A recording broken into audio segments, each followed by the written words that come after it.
Hello.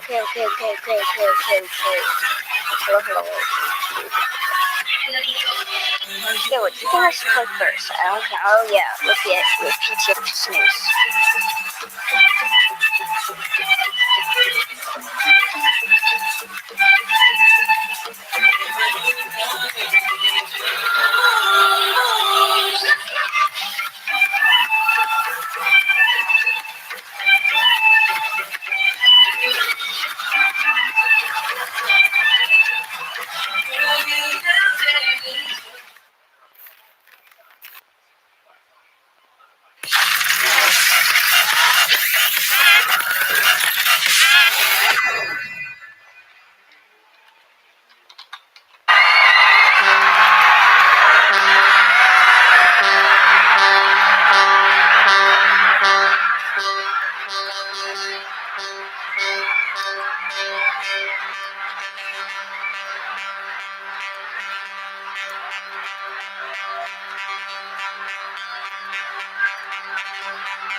Are you all getting ready? So that's the start. So everyone in the chat is good.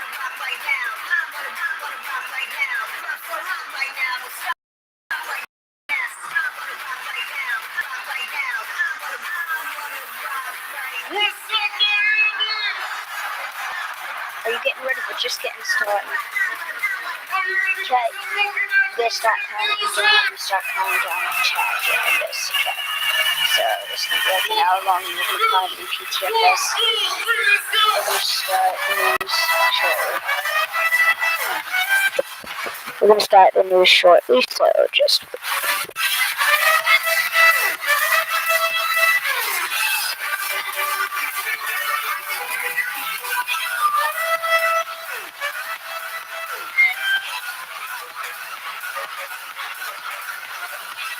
sit down. Okay.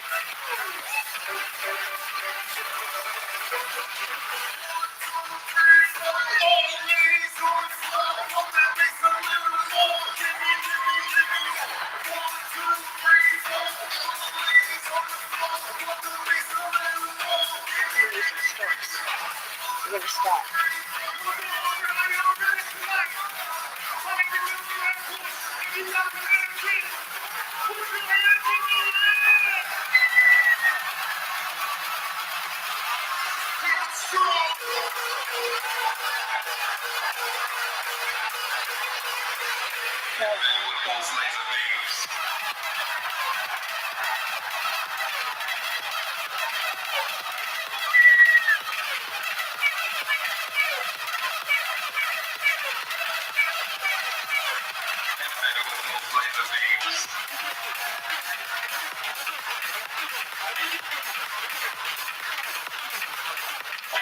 Sky. Woo! Okay, you ready?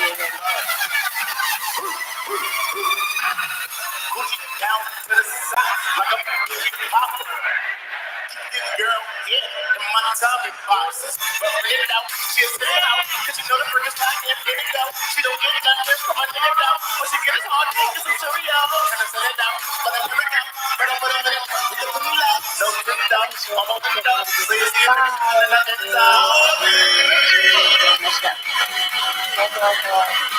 are now in age rock.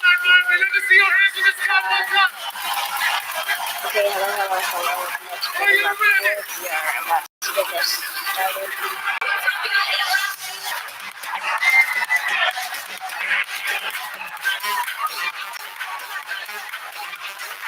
Okay, let's get this started. We're gonna get the news correct in just a second. Oh wait, I don't know. Okay, so we're about to get the news correct here.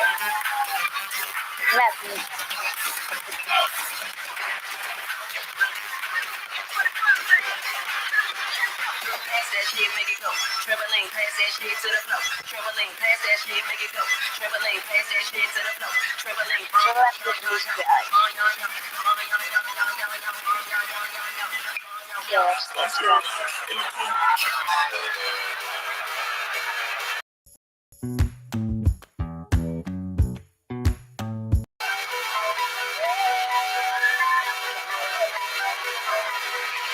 Let's turn the shot off.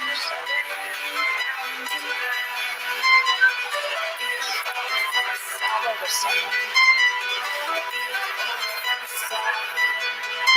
For the first time, we got here in trust.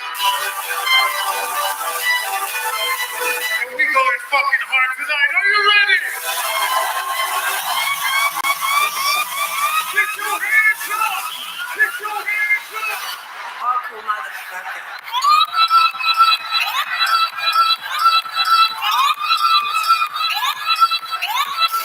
Okay, we should be good. Yay. Okay, we're about to get the news correct here. So, wait patiently.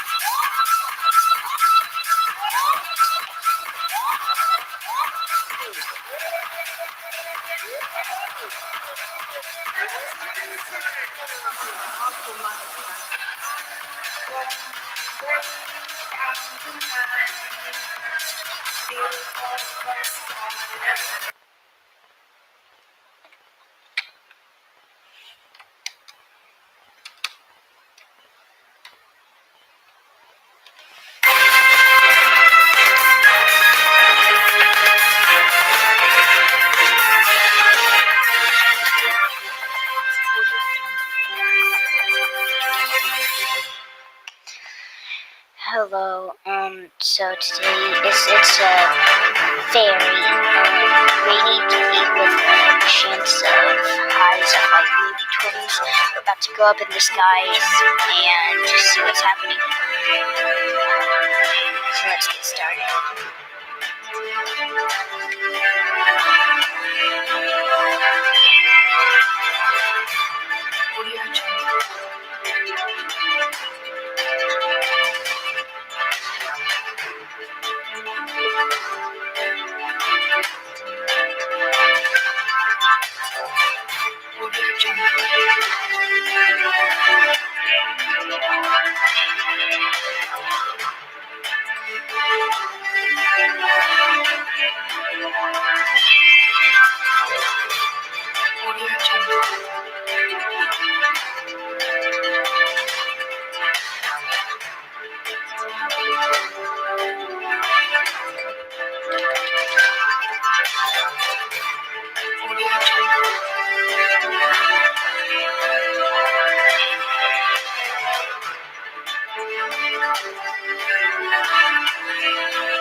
Difficulties right now, so just stand by.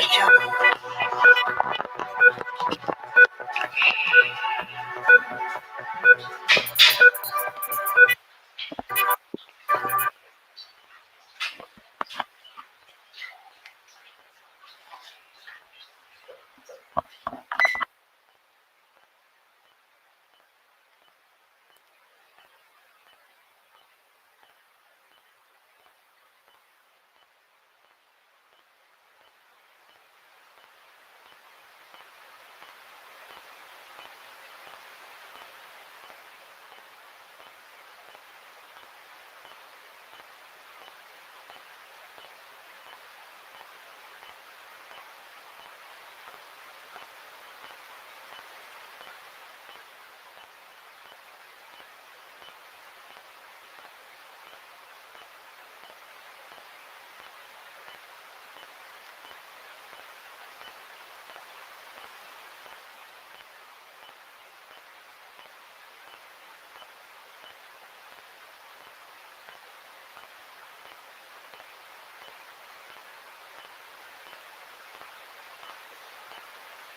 this message in order to stay alive and minimize damage.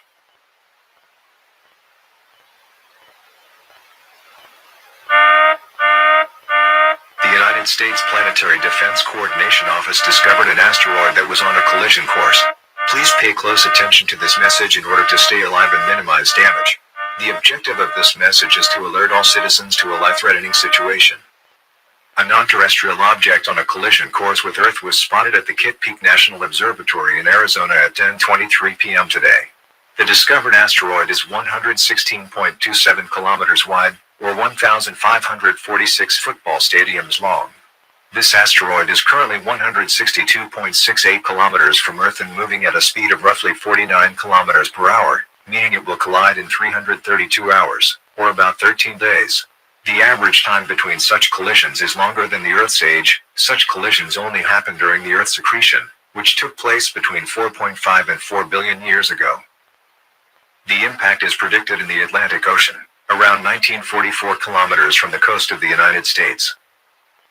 As a result, inhabitants in the eastern regions of the country are advised to travel to the interior and, if feasible, to the western parts of the country.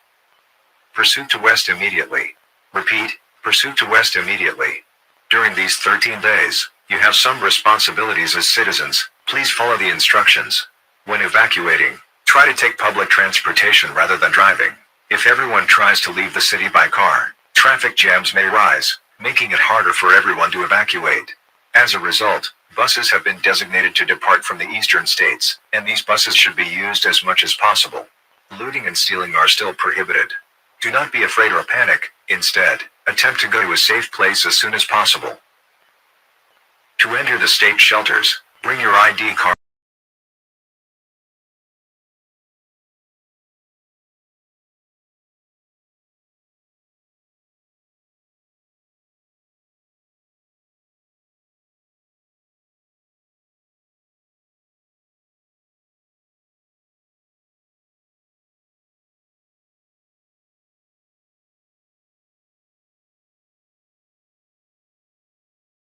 If you're near the coast, get to a higher elevation right away. With the impact of the collision, 282 octillion joules of energy will be released. This energy is approximately 6,750,000,000,000 megatons of TNT, which means 45 trillion little boy atomic bombs dropped on Hiroshima. A crater will create around 1,110 kilometers on the Earth as a result of the collision, and the days will be around 6 seconds longer. The U.S. Space Forces, on the other hand, will attempt to hit the approaching asteroid with nuclear-tipped rockets, and the screen that will be shown shortly is a complete-lived data transmission.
centimeters.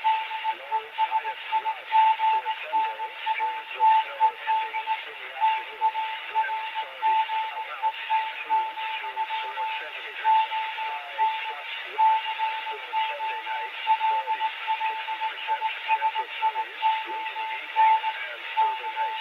Temperatures steady near zero. The extended forecast for Monday. Periods of snow or rain. High plus 2 for Monday night. Rain or snow. Low 0 for Tuesday. Snow or rain. High plus 2 for Tuesday night. Cloudy. Low minus 5 for Wednesday. Cloudy with 60% chance of flurries. High minus 2 for Wednesday night. Cloudy with 60% chance of flurries. Low minus 5 for Thursday.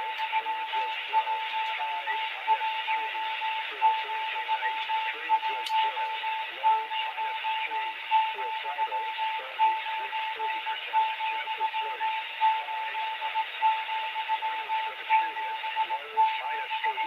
High minus 2. Forecast for Nicola for tonight. Cloudy. Periods of snow beginning early this evening. Amount 5 centimeters. Temperatures steady near zero. For Sunday, periods of light snow ending in the afternoon.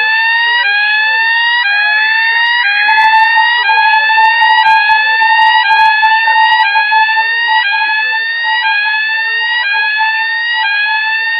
Low minus 2. The extended forecast for Monday.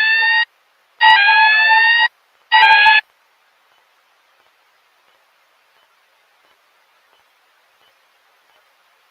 of flurries.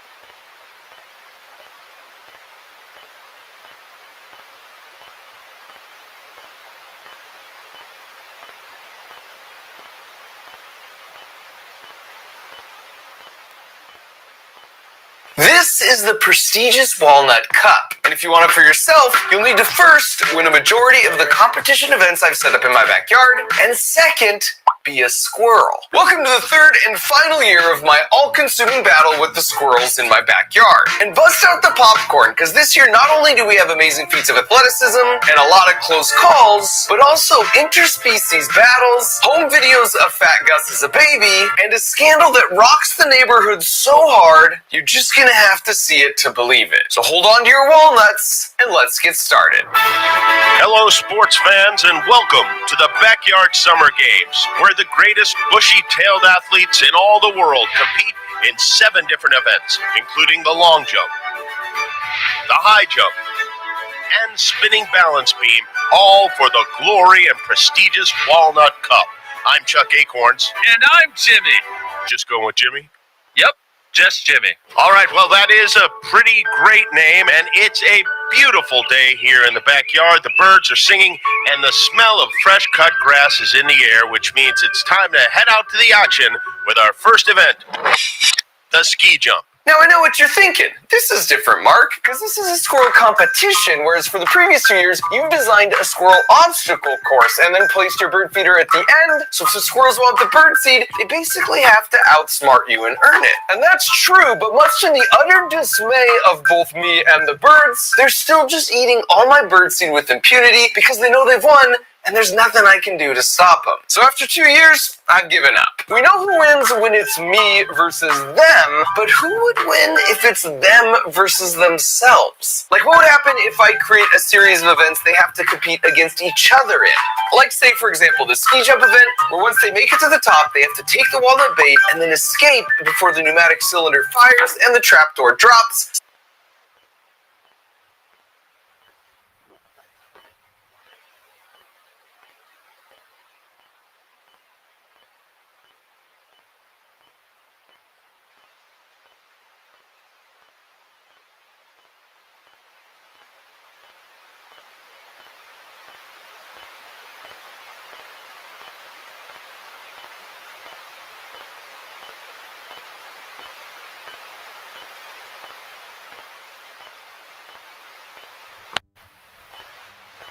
sending them down the ramp and off the jump. Well, in that case, you could imagine there might be a squirrel named Fat Gus, who was a little more, sturdy, who just really appreciated the caloric value of a fresh walnut. And a squirrel like that would be at a distinct disadvantage here, where the key really is just not to get greedy. Because the longer you take to really just stuff as many walnuts as you can in your mouth, oh boy. Well, at some point, you just run out of time.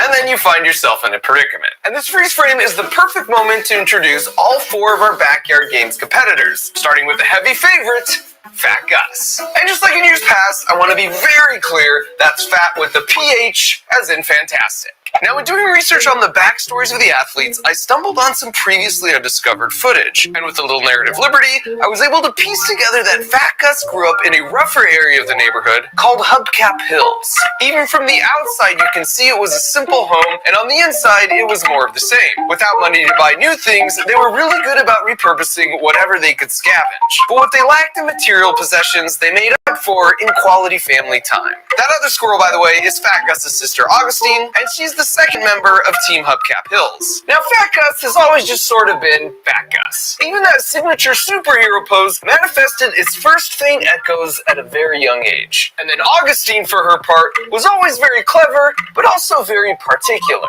Here you can see her spending a long time trying to get her bed just right before sleeping for all of 3 seconds and then waking up to a new hairdo. And while they come from humble beginnings, they've been training to compete in the Backyard Games for the Walnut Cup since the moment they could scurry, because it represented a chance to move up to a nicer tree in the neighborhood. Speaking of which, for the other 2 contenders, we have Rick and Marty, who you know from the previous 2 years. But what you might not know is they grew up in Walnut Estates, in a nice Japanese maple down the street. But unlike Hubcap Hills, Walnut Estates features a hickory piano and a fully stocked bookshelf. And so, as you might imagine, Rick and Marty's athletic training equipment was also a step above. Not only that, but Walnut Estates is so spacious, it has 2 rooms. This was a home protected from the harsh world where they could take their time learning basic skills, even eating. And what you should know about Rick and Marty is they've always been fairly athletic, and they also scare pretty easy.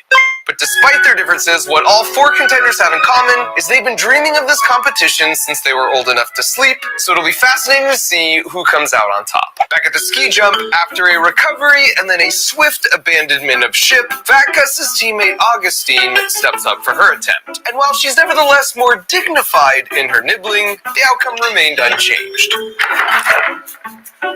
This signal right here is probably my favorite, because it's like 1 second there is a floor, and the next second, there's not. But she recovers beautifully like squirrels always do, because they're masters of physics, as we covered extensively in my previous 2 backyard squirrel videos. Next was Marty, who was watching the other 2 from the sidelines and taking notes, and must have assumed it only fires if you walk directly onto the platform, because he did this clever number on his approach. And while he's clearly bad at deductive reasoning, he is good at scaring easily, which came in handy here, because before the floor barely even drops, he's launched himself onto the roof. And finally, we have Rick, who plays a conservative, and while that might be less entertaining for the crowd, it secures the first gold medal of the Backyard Summer Games for Team Walnut Estates. By the way, the Backyard Games is made possible by Acorns, because their app allows you to invest like a squirrel through saving and investing your money little by little. Next up is the second event of the Backyard Games, the balance beam, but with a twist.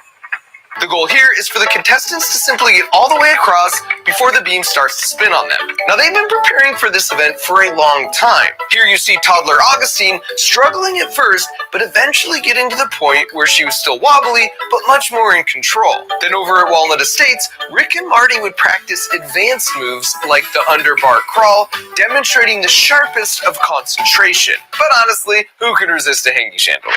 First up is Marty, who in an effort to calm his nerves, pumps himself up with the flex. You'll come to see that this is kind of his thing. Then immediately after making his way up onto the beam, he just goes for it and makes it all the way to the end. Almost. That's where his nerves ostensibly catch up with him, because he pees his pants and then inexplicably tries to run all the way back to the safety of the start, where things end for him predictably. Next up is Augustine, and at the first sign of a spin, she yeets herself practically into my neighbor's yard. In the slow-mo, you see that classic make your body into a parachute pose that makes it so a squirrel could survive a fall from any height. Rick followed that performance by stepping up and making such quick work of the beam, it never even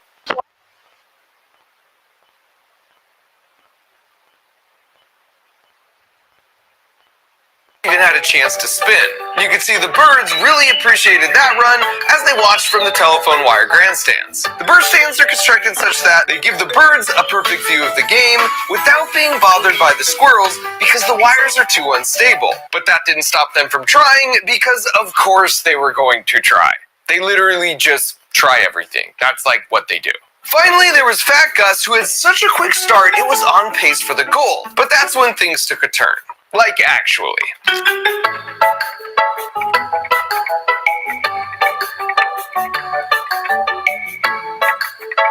You've just got to admire the tenacity here.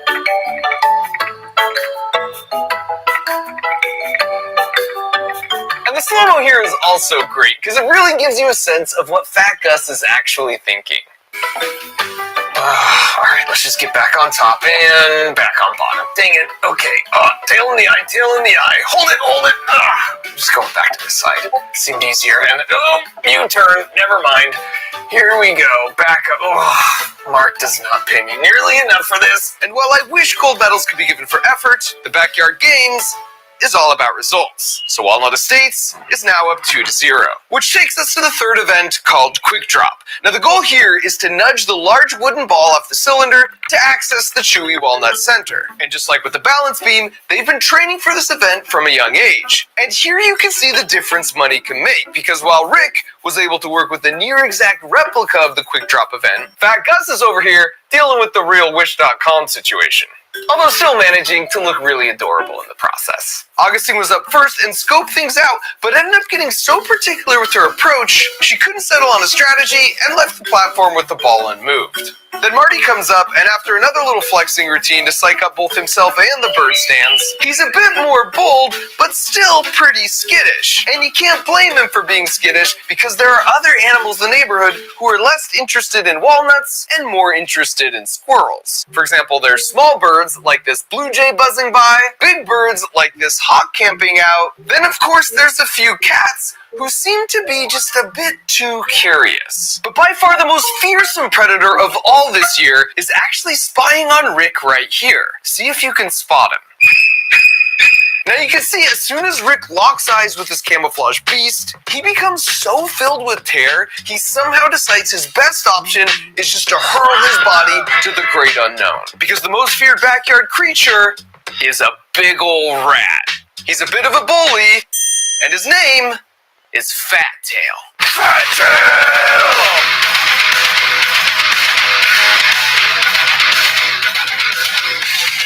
Fat Tail!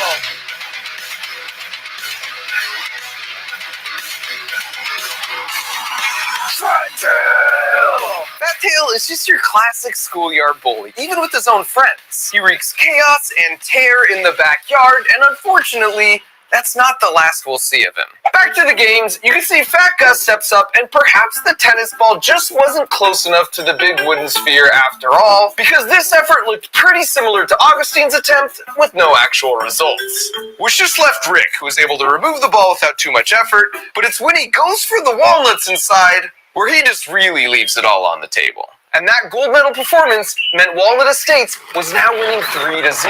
Well, this is a best-of-7 event. That means that the first team to 4 gold medals wins. And this may be turning into an old-fashioned rout. That's right, Chuck. Hubcap Hills really needs to step it up, because if Walnut Estates gets one more gold medal, they're going to be the winners of the Backyard Games. Which is all to say they needed a huge showing at the long jump if they ever expected to hoist the Walnut Cup. The rules here are pretty self-explanatory. You got to jump from this platform and make it all the way to the sand pit, and the team with the most successful jumps wins.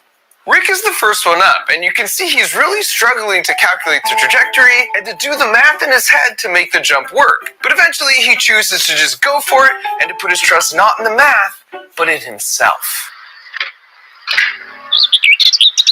Which was the wrong choice. Next up is Augustine, and knowing what's at stake here, she musters an uncharacteristic amount of resolve and just goes full send, sticking a perfect landing. And so you can see Marty patiently waiting his turn on deck while she's enjoying the fruits of her labors, as Rick's like, hey, I know I didn't make my jump, but are you cool if I join you on the landing pad? And she's like, yeah, that's definitely not an option, as she not only kicks him off, but double checks that he's really gone. And I should say, with all the excitement around the backyard games, there were other animals that would occasionally want to get in on the action too. Some who were bigger, and some who at least thought of themselves as bigger. Here's a long jump attempt, but it's like, dude, crow, you have wings. That's not impressive. Up next is Marty, who knows he needs to land this to keep them in contention. So for motivation, he calls upon an extremely rare alternating double arm flex. And with a big leap, and a bit of a mid-air tail correction, Walnut Estates keeps the pressure on. And finally, there's Fat Gus, who has to land this jump to keep their dreams alive. And while as Marty seeks motivation from the power flex, Fat Gus seeks motivation from the power nap, after which, a hush falls over the backyard. Here's the approach. And the launch.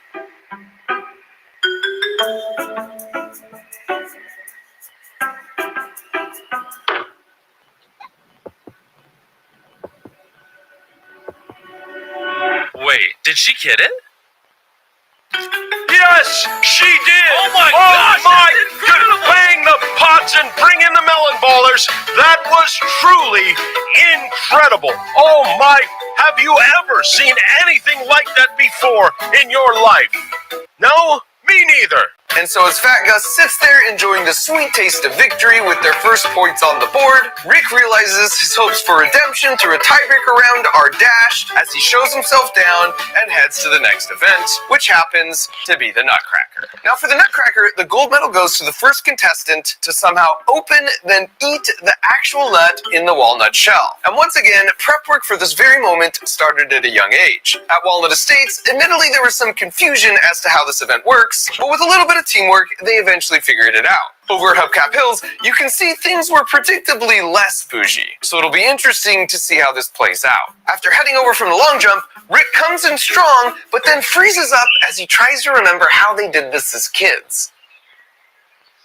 And after seemingly drawing a blank, he just decides to go ask Marty. And that appears to do the trick, because upon returning, he scores a successful removal, but fumbles on the goal line, which is an out-of-bounds violation.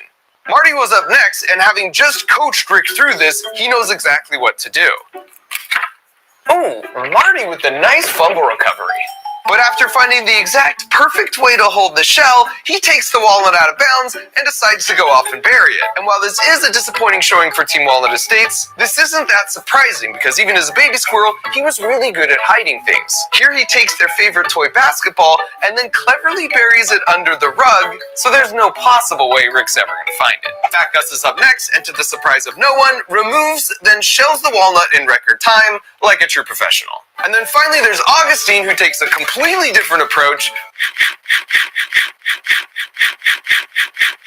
but it still counts, which gives Hubcap Hills a clear and decisive win, keeping their dreams alive and building on their momentum. Which brings us to the penultimate challenge in the backyard games, the Thunderdome, with two tubes that lead in for platforms on either side. And the rules here are pretty simple. Basically, the contender, who's the last squirrel standing in the dome, takes home the gold. Now at this point, it probably won't surprise you to learn that both homes had quite a bit of wrestling in them growing up. And while Marty's favorite move was the piano slide to the surfboard, Fat Gus's go-to move was definitely the tail grab. So it'll be interesting to see what strategies carry over to today. And so after setting it out in the yard for a bit, the first on the scene was Fat Gus, who was somewhat intrigued, trying to figure out how to get inside, and after some amount of investigating, with only minor distractions and a quick power nap, the dome was breached.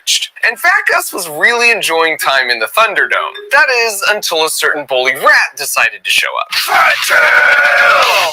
And at first you can see Fat Gus stands by sort of helpless, as Fat Tail comes in and starts stealing all the walnuts. But after he leaves, Gus reclaims the throne with a newfound resolve, so that when Fat Tail returns, the bullier becomes the bullied, and he's kicked off the platform, never to return again. And after that moment, you could just tell there was a newfound confidence. This was Fat Gus's world, and we're all just living in it. I mean, not even the barking dogs were safe from this newfound bravado. And because all the other squirrels could see what was going on, it's no surprise that anytime the king showed up to the Thunderdome, things cleared out real quick. Which means Hubcap Hills took the gold, tying things up at 3-3, setting up the ultimate showdown in the final event to settle who would be the Backyard Games champions. And so this was it. The morning of the final competition had arrived, and you could sense the anticipation in the air throughout the neighborhood. Everything would come down to the high jump. So the competitors made their way over to the backyard, running through the training progressions in their heads, preparing themselves mentally for what lay ahead. Oh my goodness, Fat Tail, come on. So disappointing. What a shameful example of poor sportsmanship, clearly just trying to get in their heads the morning of the final event. Even the birds were expressing their distaste in the best way birds know how. But the mark of a true professional is being able to clear your mind, as you can see Augustine do here, as she then makes her way up to the platform. And Augustine starts out with what is arguably less of a jump and more of a hoist, but whatever. Rick went a bit quicker, but then got slowed down on his exit because he discovered he could see himself in the reflection, and he knows a handsome devil when he sees one. Fat Gus and Marty, on the other hand, were able to clear this one with minimal effort, which meant it would all come down to the highest high jump setting. Rick went first, but after choosing a bad angle, things did not end well for him. Augustine used her meticulous planning to size things up and then deduced that the best way over was under. And while clever, it was a clear violation of the rules, so she was out too. That left Marty and Fat Gus to decide it all. And after a final flex to really hype himself up, Marty turned his attention to the platform, stepped up, and with a big effort, he did it! He actually pulled it off. Although he sort of grabbed the side to do it, so that meant if Fat Gus could go over clean without using the side, that would give the humble underdogs from Hubcap Hills the championship. Here's Fat Gus with the approach, sizing up the bar. The jump is up. A bit of a pause. Still paused. Oh no, Fat Gus! Wow. Well, okay. I guess that means Marty gets the gold, and that puts Walnut Estates to 4 gold medals, making them the official winners of the Backyard Games. So, there you have it. I mean, you could see they're ecstatic, and rightfully so. It was a hard-fought and well-earned championship. Here's Fat Gus with the approach, sizing up the bar. The jump is up. A bit of a pause. Still paused. Oh no, Fat Gus! Wow.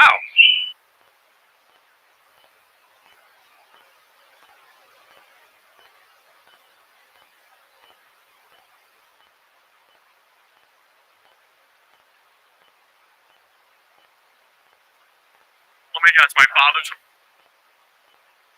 You want to hit him with the classic 1-2. So you want to hit him with the classic Boyd. Hi Corin, I give Boyd by kid in school. I need some help. All right, so you want to hit him with the classic 1-2. Or hit him with the you listen to Imagine Dragons and then just be like Imagine Dragons does across your face and he'd be like,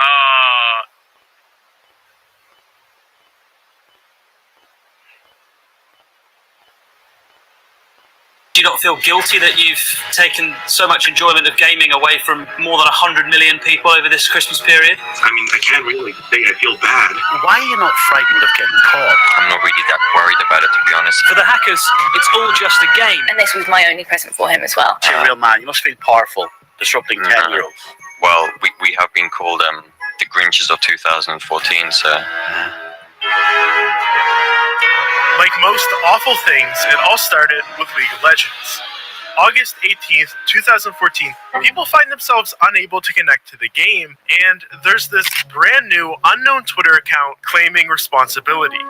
Over the next 48 hours, they go on what can only be described best as an absolute attention-seeking rampage. Their next target is RuneScape, and with all the game worlds knocked offline, this is when people start to take notice. RuneScape recently came under DDoS attacks. It's one of those things where, you really can't play the game. DDoS attacks have real victims and cost companies a lot of money. You can go to jail for DDoS. I'm not sure what the risk and reward is. And Lizard Squad was launching them willy-nilly, making these games unplayable for hours at a time. And the reaction they got, I think, was their first taste of infamy. And it must have been intoxicating because to maintain the attention, they were entering into an endless cycle of sensationalism, upping the ante with each new attack. On the 24th of August, just 6 days after this group had appeared on Twitter, they sent out a tweet, quote, "We're putting a bunch of lizards in the pipes on their way to Sony. Up until now, they've pissed off a couple neats and weeaboos. But Sony PlayStation, that's where the normies hang out." And of course, the same time this tweet goes live, millions of them couldn't connect. If I catch any Lizard Squad, you with my game, G, you lizard lame, goofy ass. But perhaps the person most upset by this was John Smedley, president of Sony Online Entertainment. So right as the attack went live, Lizard Squad posted this picture claiming they were a terrorist group, an edgy joke to get the attention of media. They, or he, is claiming to be a part of ISIS. And Smedley posted how stupid this is on Twitter, quote, "I wish the national media would stop letting these DDoS trolls' occasional use of ISIS crap be taken seriously. Media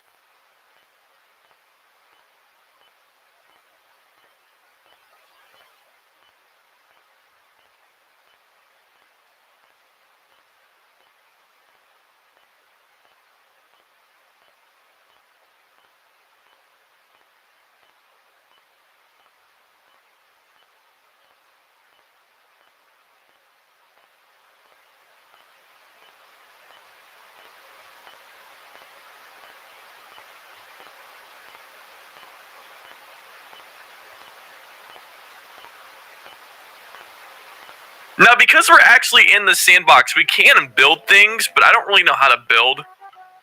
Like we just built this razor wire. That's literally just a thing of dirt. They have an A10 Warhog. How? All right, let me in this. Oh my god. Oh my god, I'm flying an A10 Warhog. Okay, how do I make this thing fly? I don't think I can. Oh my god. Yeah, but you name it, this game apparently has it. I didn't even know there were guns in this. This is literally just an A10 Warhog. Now, because we're actually in the sandbox, we can build things, but I don't really know how to build. Like, we just built this razor. Your player model doesn't even show the gun. It doesn't even have sounds for anybody else. It literally just you. But you know what? At least they have running and the shift lock thing in the front of my screen. You gotta love it. And dog, look at these mannequins, dude. Look at her, bro. They did her so dirty. But how about we play with the Deagle a little bit? Let's use the Deagle. This is so bad. It's just so bad. The spawn camping, the everything with this game is just so bad. You know, this game is so bad that it's kind of fun. It's kind of fun to sit here.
Bro, you got the red goatee, bro.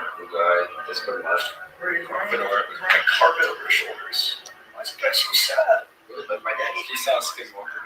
Dude, skinwalkers are not real, bro. Dude, yes they are. They're literally. Dude, he has a $10,000 setup for nothing. We're not looking at anything. Look at that. What is that?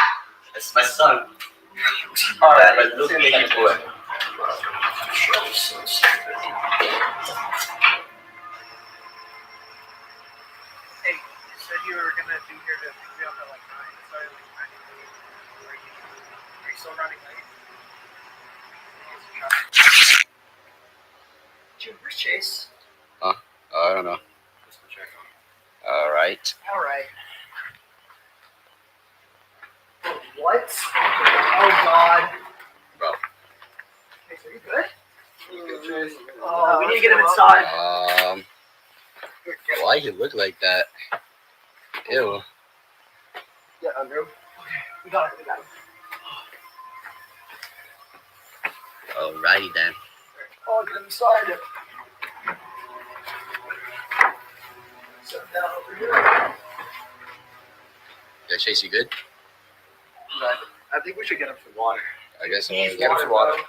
Hey, do you know where the water cups are? It's over there. Over there? Yeah. Yeah, these? Yeah, just get anyone.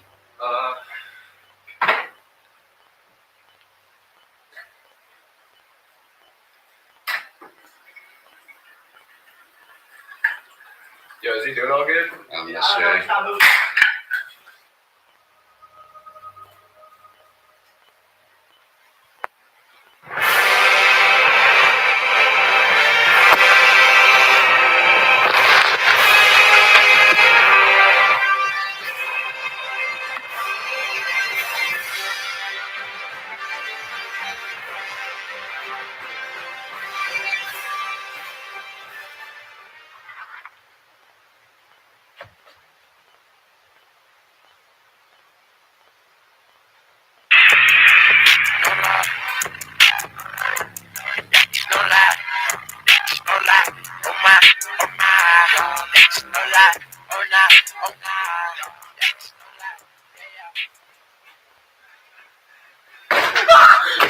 No, son of a bitch! Please!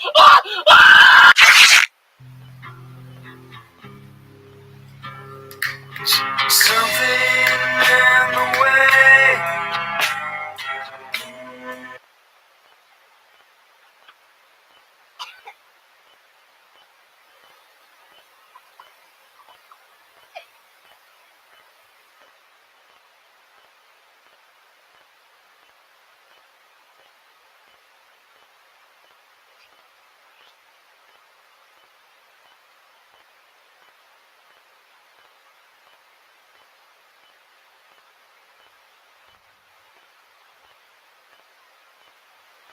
So today we're going to be playing Operation Overlord, which is a game I played roughly a month ago, but it had a massive update, and literally everybody, and when I say everybody, I mean everybody has been requesting this game. So that's exactly what we're going to be doing today. Let's just jump right into it.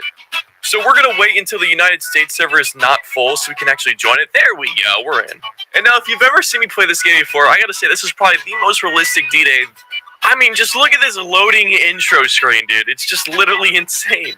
And so this new update has a new map, tanks, new classes, a bunch of changes, all sorts of stuff. If you want to read it, go ahead and pause the video, but we're going to go and get going. So we're on the German team today, and it looks to be that I think my team's been holding it down. I think I was in the server before, but I think it looks like we're getting pushed back a little bit. But you know me, I'm the best FPS player alive, and I'm going to turn the tide of this. Oh, never mind. The game's over. I'll be right back. So now we are on the German team, and you know what's about to happen. Well, let's go kill some innocent soldiers. There we go. Got one already. Now, I'm pretty sure last week we actually had the perspective of the other team, and we were actually invading, but this time we're going to be defending. And I gotta say, defending in this game is really, really fun. Like, that guy, dead.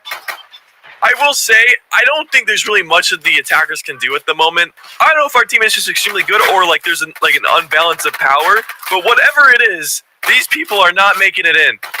The bunkers are really well made, though. It makes it borderline impossible for the U.S. to shoot us, which is, I don't know if that's fair, but I don't mind, because I'm getting kills. But just like any other World War I simulator or World War II simulator, this game requires a lot of teamwork. And one person really can't turn the tide of the game. I mean, unless they're cheating, obviously. Oh, is that person trying to push our spawn? Nuh-uh. Not allowed. Get out of here. I thought that was an enemy. I almost shot him right in his face. Oh, we can actually switch our teams. Yo, alright, we're gonna be invading. Yeah. I could be a machine gunner? Oh, hell yeah. We're gonna use the machine gun and we're gonna push on in. Now, hopefully, I can actually maybe even get in and actually use this. If not, I'll have to go back to Rifleman. But we gotta just go on this landing boat. Come on, buddy, let's go. How do we, hey, Leo, do you know how to do this, buddy? Alright, here we go. We're off. We're basically marching off into certain death. I really doubt I'll be able to do anything. But who knows? Maybe I can sneak up on there and kill them all. Probably not, though. I'm probably gonna walk out of this boat and get instantly shot, and then I'm gonna regret my decisions. I mean, I can just see where I was at. I mean, there's so many people up there. I mean, just get a little zoom in on there. Alright, here we go, we're going. Let's hope we can sneak up on there. Come on, go. This is the rush for life. Go, please! Please, I'm so nervous. Alright, here we go, we're up. Yes! Alright, time to commit mass murder. I just got instantly domed. Oh my god. Come on! Alright, let's try that again. Come on, keep running. I'm like Thomas the Tank Engine, bro. I can do it. Or what does it say? Just keep going? I don't know. It doesn't matter. Oh no, I've been hit. Alright, I'm gonna lay in here. I gotta heal myself. This is what I really hate about this game, though. The stupid healing system is so awful. I can't lay down and heal? Oh, dog, I'm dead. I'm literally dead. Alright, so I'm in quite big of pain, and it appears that our medic is a literal vegetable, so you know what? I'm just gonna have to go. Somebody's gotta do it, and that somebody is me. If I can just get over to the medical supplies over there, heal myself, and then run over and kill all those people in the trenches, I think I'll be a good. Sneak on through. They'll never know. Okay. Alright, go to this trench and heal. Oh, no! Lay down! Alright, we're good. We're back to it. Die! No! I got one! I literally did all that work just to get one person. Oh my god. As you see, this game is a pretty hard game, and it is honestly really realistic, and it is really hard to push. But I actually had a lot of fun playing, and even though I didn't get many kills, it was really intense and really fun. I just wish it was a little bit easier for my team to actually be able to push. I think that's all I had to say about this game. Thank you guys so much for watching. If you guys enjoyed the video, hit that like button. If you guys really enjoyed the video, hit that subscribe button, and I'll see you guys in the next one. Bye-bye.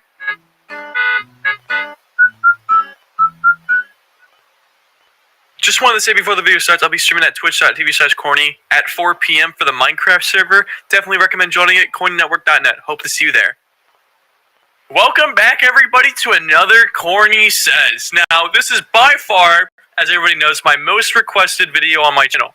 And so I decided, you know what, I'm in a good mood today, and you guys have been loving the game modes lately, and I thought we'd continue the series with doing Corny Says. And you know what? We're on Desert Storm. The other video almost has 1 million views. Let's just jump right into it. So if you don't know the rules of Corny Says, I'll go over it real quick. Corny Says is basically, again, if I say Corny Says, you guys do what Corny Says. It's exactly like Simon said.